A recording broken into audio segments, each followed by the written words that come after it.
नमस्कार। यह शरीर कोई साधारण संरचना नहीं है। यह एक किला है, एक दुर्ग है, एक फोर्ट है। यह किला बाहर से नहीं बल्कि भीतर से मजबूत है। इसकी असली शक्ति है हमारी रोग प्रतिरोधक क्षमता, हमारी इम्यूनिटी। सोचिए, कितनी ही बाहरी शक्तियाँ क्यों ना हमला करें, यह शरीर तब तक अडिग खड़ा रहता है जब तक इसकी आंतरिक शक्ति जागृत है। और इस आंतरिक शक्ति की रक्षा करने वाली सबसे बड़ी चाबी है हमारा आत्मनियंत्रण, सेल्फ कंट्रोल।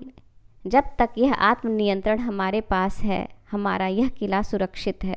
लेकिन जैसे ही हम इसकी चाबी खो देते हैं, हमारे मन मस्तिष्क में तूफान उठने लगते हैं। मन असंतुलित हो जाता है, विचार बिखर जाते हैं और शरीर की मजबूती डगमगाने लगती है। हमें सबसे पहले यह देखना होगा कि कौन सी चीज़ें हमें इस आत्मनियंत्रण से दूर करती हैं। पहला कारण है गलत खान पान। जब पेट अस्वस्थ होता है, गैस या बेचैनी होती है, तो मन भी बेचैन हो जाता है। छोटी छोटी बातों पर हम चिड़चिड़े होने लगते हैं। दूसरा कारण है क्रोध। क्रोध हमारा सबसे बड़ा दुश्मन है। यह हमें क्षण भर में बेकाबू कर देता है और हमारी सारी शक्ति को नष्ट कर देता है। तो उपाय क्या है? उपाय है अनुशासन और दिनचर्या को सही बनाकर रखना।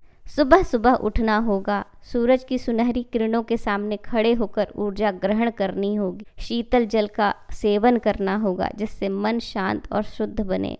और सबसे महत्वपूर्ण, दूसरों की मदद करनी होगी। याद रखना चाहिए, जब हम किसी की मदद करते हैं तो हमारी शक्ति कम नहीं होती, बल्कि यह और अधिक बढ़ जाती है। क्योंकि ऊर्जा कभी ठहरती नहीं, यह एक बहती हुई नदी की तरह है, स्वच्छ, निर्मल और जीवनदायिनी। अगर हम यह चाहते हैं कि हमारा शरीर रूपी दुर्ग मजबूत बनकर खड़ा रहे, तो हमें हमेशा अपनी आत्मा की उस चाबी को संभाल कर रखना होगा। और वह चाबी आत्मनियंत्रण और अनुशासन की है। यही माँ दुर्गा का स्वरूप है, यही भीतर की शक्ति है। आइए संकल्प लें, हम अपने भीतर की इस शक्ति को जगाएंगे और इसे न केवल अपने लिए बल्कि समाज और मानवता की सेवा के लिए उपयोग करेंगे। धन्यवाद।